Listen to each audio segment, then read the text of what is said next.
आप सबों का आपके अपने YouTube चैनल ज्ञान भारत पथराहे में बहुत बहुत स्वागत है। पिछले 2 वीडियो में संस्कृत अनुवाद के बारे में कुछ बतलाए थे और आरंभ हम पूरे शुरुआत से किए थे, जिससे कि किसी को नहीं भी अनुवाद होती है बिल्कुल तो उसको भी समझ में आ जाए। उसी कड़ी में जो आज के वीडियो में इससे आगे जितने अनुवाद बतला दिए हैं उससे आगे के अनुवाद जो है आज बतलाएंगे। तो अभी तक बतलाए हैं अनुवाद में, जैसे हम लोग पढ़ते हैं इस तरह का जो अनुवाद होता है वो बतला दिए हैं पहले के वीडियो में। इसी क्रम में यदि आ जाता है जो वह पढ़ता है इस तरह का भी, और यदि इसी में स्त्रीलिंग का जो आ जाता है वह पढ़ती है, ये भी पिछले वीडियो में बतला ही दिए हैं कि यदि हम लोग पढ़ते हैं या हम लोग पढ़ती हैं, दोनों का अनुवाद एक ही होगा, लेकिन वह वे दोनों वे लोग इस तीनों में जो है लिंग के आधार पर बदल जाते हैं। सह तोते के स्थान पर सातेता हो जाते हैं, ये बतला दिए थे पिछले वीडियो में। इसके बाद इस तरह का भी बतला दिया, यदि इसके स्थान पर कोई नाम आ जाते हैं, जैसे राम पढ़ता है, सीता पढ़ती है, और यदि इसके साथ कोई कर्म रूप आ जाते हैं, जैसे सीता किताब पढ़ती है,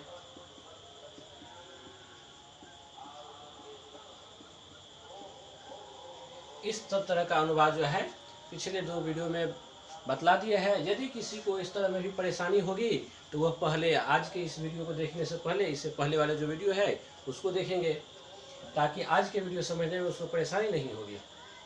आज हम चर्चा करेंगे जैसे कि यह सीता किताब पर ये दिया हुआ है, सीता पत्र लिखती है, हम लोग घर जाते हैं, इस तरह रहता है।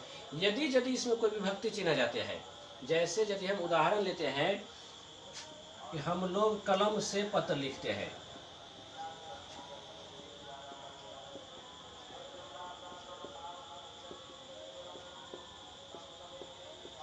इस तरह का यदि अनुवाद आ जाता है हिंदी से संस्कृत करने के लिए, तो पहले जितने नियम बतला दिए हैं, पहले जिन बातों की चर्चा कर दी है, उसके आधार पर हम लोग का वयम लिख सकते हैं, पत्र का पत्रम लिख सकते हैं, और लिखते हैं का लिखामा। और ये हुआ कैसे, ये भी पहले वीडियो में जिक्र कर ही दिए हैं कि हम लोग का संस्कृत सहतोते सामान्य वह तो मतलब ये दोनों ते मतलब ये लोग, इसके आधार पर हम लोग का वयम हो जाता है। और चूँकि हम लोग वयम जो है वह तीसरी पंक्ति में, यानी कि उत्तम पुरुष में बहुवचन में तीसरे स्थान पे है, और उसी स्थान पे जो प्रत्यय होते हैं तीता अंति सीथा था आमी आवह आमह, उसमें आमह जो होता है वह तीसरी पंक्ति के तीसरे नंबर पे जो है, यानी कि उत्तम पुरुष के बहुवचन में आमह होते हैं तो आमह जो जाते हैं। चूंकि ये कर्म का रूप है इसलिए इसमें महनत लगा देते हैं। तो वयम पत्रम लिखाम ये तो हो गया, लेकिन यहाँ पर कलम से है तो इसका अनुवाद किस तरह से होगा, यानी कि कोई विभक्ति चिन्ह लग जाता है कर्ता ने कर्म को कर्ण से, इसका अनुवाद किस तरह से होगा, इस विषय पर जो है आज की वीडियो में बतलाएंगे। पहले वीडियो में मैंने बतला दिया था कि आज के वीडियो को समझने, यानी कि उस दिन मैंने बतलाया था कि अगले दिन के वीडियो को समझने के लिए बालक स्वरूप जो है आप लोग को याद रख लेना होगा। तो बालक स्वरूप उम्मीद करते हैं कि याद कर लिए होंगे बालक स्वरूप, और इसी के साथ साथ ये भी ध्यान रखने की आवश्यकता होती है, यानी कि कर्ता ने कर्म कोई विभक्ति चिन्ह जो है इसको भी ध्यान रखने की आवश्यकता होती है। यदि हमको कम से कम ये कर्ता ने कर्म को विभक्ति का ये चिन्ह और ये बालक स्वरूप इतनी यदि याद है तो हम आज के वीडियो को समझ सकते हैं।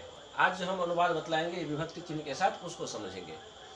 इसमें अब जैसे बालक सदरूप हुआ तो सदरूप एक ही नहीं होते हैं, इस प्रकार कई सदरूप होते हैं, और अलग अलग लिंग में अलग अलग कुछ सर्वनामिक पदों का भी होता है, संज्ञा पदों का भी अलग अलग लिंग में जो है अलग अलग मात्रा वाले का अलग अलग सदरूप होते हैं। तो सुनने में तो बहुत भारी लग लेता है कि इतने सदरूप याद करने होंगे, लेकिन ऐसी बात नहीं होती है। एक सदरूप यदि आप याद कर लेते हैं आपको प्रारूप समझ में जाती है, इस आधार पर आप कई सदरूप याद कर सकते हैं, और पहले सदरूप भी यदि याद करते हैं तो उसको समझते हुए यदि याद कर लेंगे अच्छी तरह से हो जाएगी।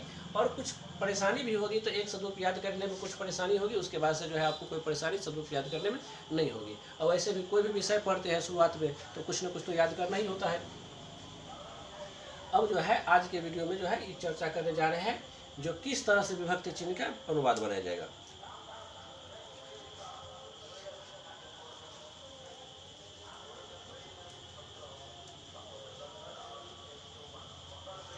सबसे पहले हम एक उदाहरण लेते हैं, क्योंकि संज्ञा कर्ता का और क्रिया रूप का ये तो हम बना लेते हैं। जैसे कि लिखा था मैंने कि हम लोग कलम से पत्र लिखते हैं, तो हम लोग पत्र लिखते इतना का तो बना लेते हैं। हमको सीखना मुख्य रूप से अब है कि कलम से, किताब के लिए, घर में, इस सब तरह का जो शब्द आ जाता है उसके साथ जो विभक्ति चिन्ह होता है उसका अनुवाद सीखना है। तो जैसे एक उदाहरण लेते हैं, जैसे घर के लिए। अब जैसे इस तरह का कहीं किसी हिंदी अनुवाद में ये है और ये हिंदी रूप में उसको संस्कृत में करना है, इसका हम किस तरह से करेंगे। तो अभी सामने में लिखा हुआ है, लिख दिया इसलिए ताकि समझाने में भी आसानी होगी, आप लोग को समझने में भी आसानी होगी। आप लोग यदि अनुवाद इस तरह का प्रैक्टिस करेंगे बनाने का, तो इसके लिए ये याद रखेंगे और ये याद रखेंगे, और जो हम यहाँ से देख कर बतला रहे हैं और आप लोग को समझा रहे हैं, तो उसी चीज़ को आप अपने स्मरण से याद किए हुए उसके आधार पर समझेंगे। अब जैसे यहाँ पर इस तरह का अभी जो हम बालक स्वरूप के आधार पर अनुवाद बनाएंगे, तो वही अनुवाद बना पाएंगे, तो यानी कि उसी शब्द का संस्कृत रूप कर पाएंगे विभक्ति के साथ, जिसके अंत में अ की मात्रा होगी। और अ की मात्रा ये हिंदी रूप में नहीं बल्कि संस्कृत रूप में। जैसे घर का संस्कृत होता है गिरी, घर का संस्कृत गिरी होता है, तो इसके अंत में देखेंगे कि इसके अंत में अकार की मात्रा है, आकार की मात्रा नहीं है। तो इसमें अकार की मात्रा है, तो ये जो है बालक शब्द के आधार पर इसका अनुवाद बन सकता है। इसी में यदि आकार की मात्रा आ जाती है, यदि कहीं पर वाटिका शब्द लिखा हुआ है, इसका हम यदि अनुवाद जो है इसके आधार पर करेंगे तो वो गलती हो जाएगी, क्योंकि इसमें आकार की मात्रा है।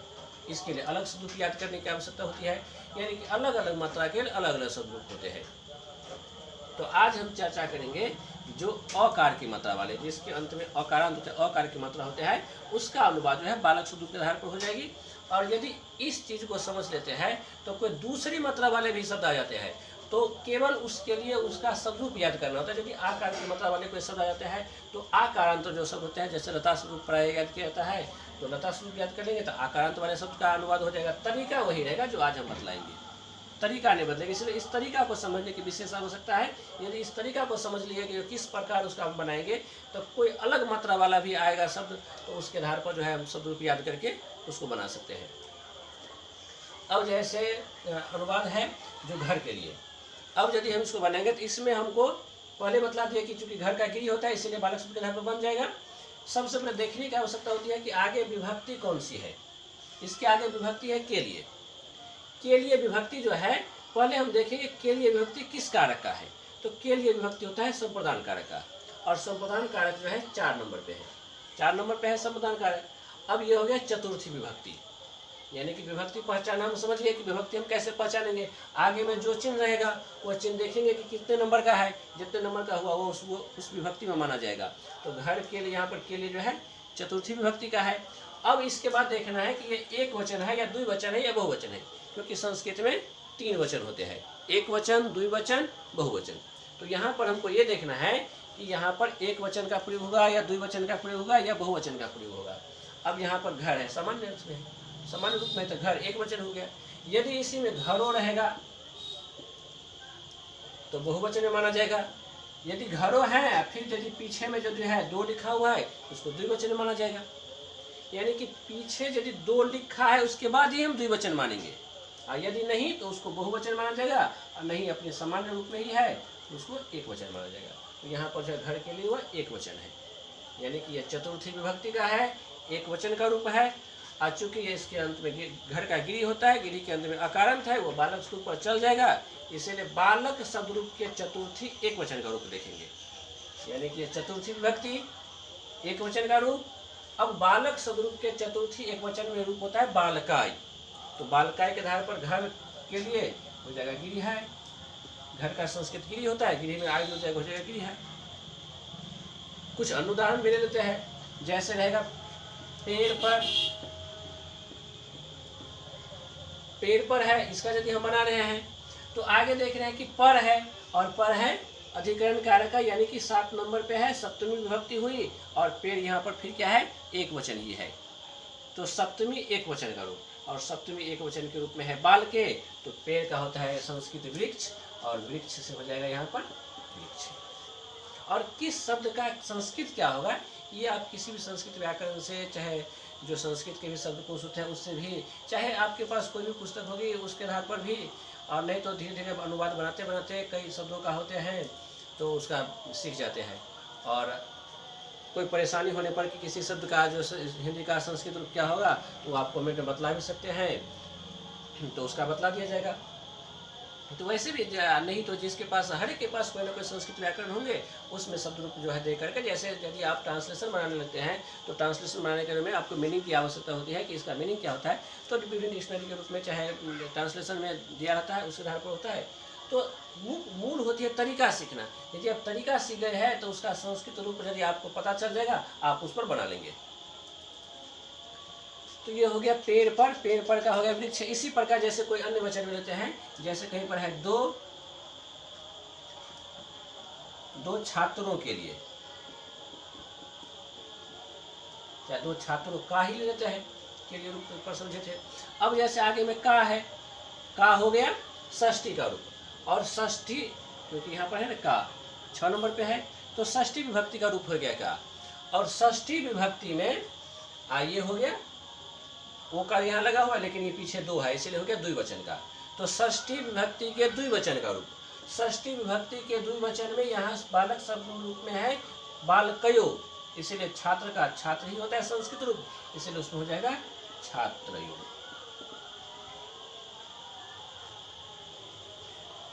अब अनुमान करते हैं कि इस तरह के बातों को समझ में आ जाती होगी, यानी कि जो भी आगे विभक्ति चिन्ह है उस विभक्ति चिन्ह को हमको देखना है पहले कर्ता ने कर्म को, यानी कि विभक्ति चिन्ह का जो है आठों कारक का, उसमें वो किस कारक का है, वो कारक है कितने नंबर पे, तो उससे उसकी विभक्ति की पहचान होगी और यहाँ से उसकी वचन की पहचान होगी। उसी विभक्ति उसी वचन का रूप देख करके और हम जो उसी आधार पर बना देंगे।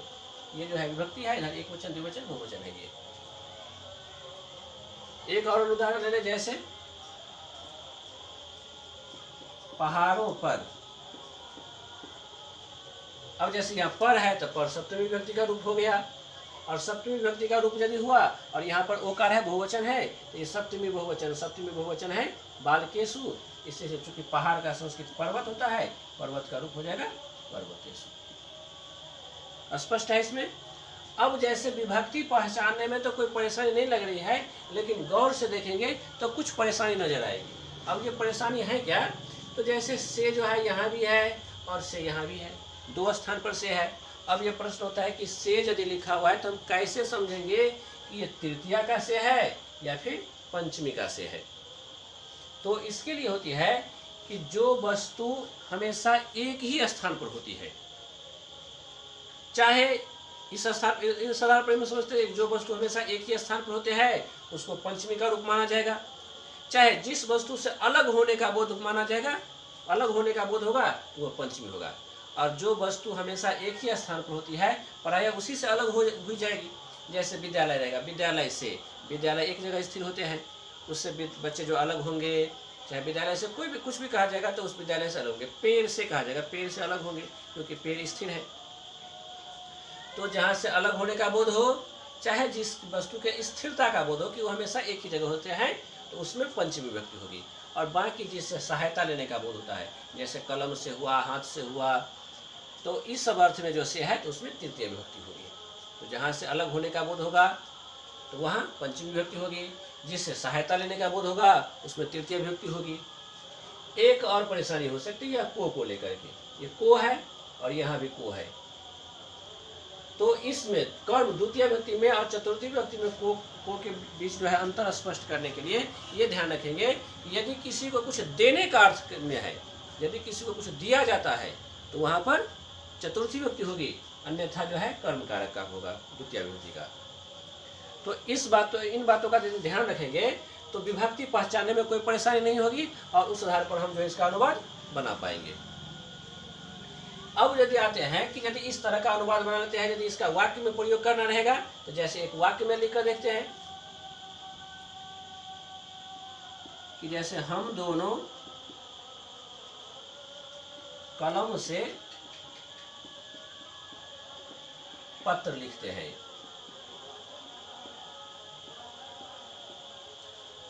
अब यदि अभी तक जो अनुवाद सीखे हैं तो हम कलम से इसका अनुवाद सीखे हैं, और हम दोनों लिखते हैं ये पहले से हमको आता है, पिछले वीडियो में बतला दिए थे। पत्र का भी जो पत्रम होता है ये भी बतला दिए थे। अब जैसे इतना का हम लिख लेते हैं वयम पत्रम लिखाम। और आज जिस तरह से जिस आधार पर हम सीखे हैं उसके आधार पर यहाँ से है, और से कहाँ तृतीया होगी, कहाँ पंचमी होगा, अभी तुरंत हम बतलाए ही हैं कि जहाँ से अलग होने का बोध होता है वहाँ पंचमी होती है, जहाँ से जिससे सहायता लेने की बोध होती है उसमें तृतीया होती है। क्योंकि यहाँ पर कलम से सहायता लीजिए, कलम से लिखा जाएगा, तो इसीलिए वह तृतीया विभक्ति का रूप हो गया है, करण से। और यहाँ पर है कलम है, एक ही कलम की बोध होती है, एक वचन में है, सामान्य अर्थ में ही, सामान्य रूप में ही है, इसलिए तृतीया का एक वचन, और तृतीया की एक वचन होती है बालकेन, उस आधार पर यह हो जाएगा कलमेन। यानी कि हम दोनों कलम से पत्र लिखते हैं, इसका अनुवाद हो जाएगा वयम कलमेन पत्रम लिखामः। ये जो अनुस्वार देते हैं तो वो महलंत का रूप होता है। ये वयम को हम इस तरह से भी लिख सकते हैं और इसको जो है इस तरह से भी लिख सकते हैं। दोनों में हालांकि सूक्ष्म अंतर, कुछ अंतर होते हैं, जो यदि आप अनुवाद सीख जाते हैं धीरे धीरे करके, आप संस्कृत में कुछ लिखने पढ़ने लगते हैं, उसके बाद जो है आपको ये अंतर बतलाया जाएगा। तो हालांकि अंतर कोई खास है नहीं, लेकिन फिर भी कुछ है, कुछ उसका होता है, कहाँ पर अनुस्वार का प्रयोग करेंगे, कहाँ पर महलंत का प्रयोग करेंगे, तो वो हम आगे बतला दिया करेंगे। अभी मूल बातें ये होती है कि अनुवाद हमको सीखना है। अब ये मान के चलना है कि हम वयम जो है में अनुस्वार भी दे सकते हैं, महलंत भी दे सकते हैं। तो इस आधार पर यदि किसी प्रकार किसी वाक्य में जो है इस तरह का कोई विभक्ति चिन्ह के साथ यदि शब्द आते हैं तो उसका हम अनुवाद बना पाएंगे। लेकिन अभी तक हम कि इस आधार पर हम यदि आकारांत शब्द है उसका अनुवाद बना पाएंगे। यदि कोई अन्य मात्रा है, यदि उसमें आकार की मात्रा है या दीर्घ ईकार की मात्रा है, तो उसका अनुवाद बनाने के लिए हमको बालक शब्द के अलावा जो है अन्य शब्दों को याद रखने पड़ेंगे। जैसे कि यदि हम आकारांत शब्द को याद जाता है, जैसे हमारे पास को याद जाता है वाटिका के लिए, चाहे वाटिका में, इस तरह का यदि अनुवाद आता है तो चूंकि में तो हम उसी आधार पर समझेंगे, यह सप्तमी विभक्ति का रूप है, और वाटिका है तो एक वचन का है, वाटिकाओं रहेगा तो बहुवचन होगा, दो वाटिका लिखा रहेगा तो वहाँ पर द्विवचन होगा। तो उसमें वाटिका आकारांत शब्द के लिए लता शब्द होते हैं, बालक शब्द की तरह ही यदि लता शब्द याद रहेंगे तो लता शब्द के सप्तमी एक वचन का जो रूप होगा उस आधार पर चला देंगे तो वाटिका में का अनुवाद हो जाएगा। यानी कि तरीका जो है, इतनी जल्दी तरीका को हम समझ लेते हैं तो अनुवाद हम कोई बना सकते हैं, बशर्ते कि उसके लिए जो है जो शब्दरूप होते हैं उस मात्रा का वो शब्दरूप हमको याद होना चाहिए। तो अभी आगे की बातों के ऊपर उतना न ध्यान देते हुए पहले जो है इन बातों को समझ लेना है कि यदि आकारांत शब्द पर ही पहले हम सीखेंगे अनुवाद, और आकारांत वाले शब्द का ही पहले प्रैक्टिस करेंगे, और इसके लिए जो है बालक शब्द ध्यान रखेंगे, कर्ता लेकर उनको जो एक विभक्ति का रूप है वो ध्यान रखेंगे, और उसके बाद कुछ अपने से भी प्रैक्टिस कर सकते हैं, बुक्स में जो अनुवाद होंगे उसके आधार पर बना सकते हैं। तो उम्मीद है कि अनुवाद इस तरह का आप समझ जाएंगे। यदि इस तरह का अनुवाद समझ जाते हैं फिर आगे के वीडियो में जो है हम इसके आगे का जो है अनुवाद कुछ बतलाएंगे। और यदि जब आप लगने लगेगा कि अनुवाद अब कुछ बन रही है, संस्कृत भाषा का कुछ जो लिखा हुआ हम हिंदी में समझ रहे हैं, हिंदी भाषा का कुछ हम संस्कृत में कर लेते हैं, उसके बाद जो है फिर व्याकरण सब का जो आगे चैप्टर सब होते हैं उन सबको स्पष्ट जो है कर देंगे। तो आज जो है इतना ही रहने देते हैं।